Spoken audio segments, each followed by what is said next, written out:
YCP అధ్యక్షుడు why Jaganmohan Reddy ధ్వజం ఎన్నికలకు ముందు సూపర్ 6 సూపర్ 7 పేరుతో ఈనాడులో ఇచ్చిన అడ్వర్టైజ్మెంట్ ఈ రోజు ఇచ్చిన అడ్వర్టైజ్మెంట్ చూస్తే బాబు మోసం కళ్ళకు కట్టినట్టు కనిపిస్తోంది. ఆడబిడ్డ నిధి, నిరుద్యోగ భృతి, 50 ఏళ్లకే ఎస్సీ ఎస్టీ బీసీ మైనార్టీలకు పింఛన్ హామీలను సూపర్ 6 నుంచి లేపేశారు. 18 ఏళ్ళు నిండిన ప్రతి ఆడబిడ్డకు నెలకు 1500 చొప్పున 2 ఏళ్లలో 36,000 చెల్లించావా? ఇది మోసం కాదా?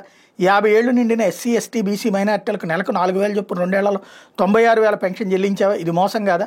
నిరుద్యోగులకు నెలకు 3,000 చొప్పున 2 ఏళ్లలో 72,000 చెల్లించావా? ఇది మోసం కాదా?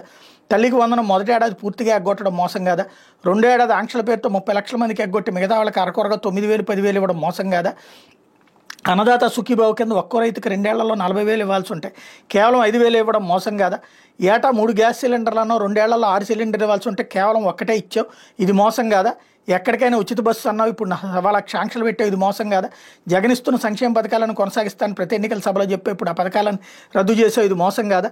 నువ్వు ఇస్తానన్న సూపర్ 6 సూపర్ 7 పథకాలను ఎగ్గొట్టావు, ఇది మోసం కాదా అంటూ హైలైట్ చేశారు. అట్లాగే మేము రాగానే ప్రభుత్వ ఆధ్వర్యంలో ఆ మెడికల్ కాలేజీలు 1,00,000 కోట్ల విలువైన సంపద కలిగిన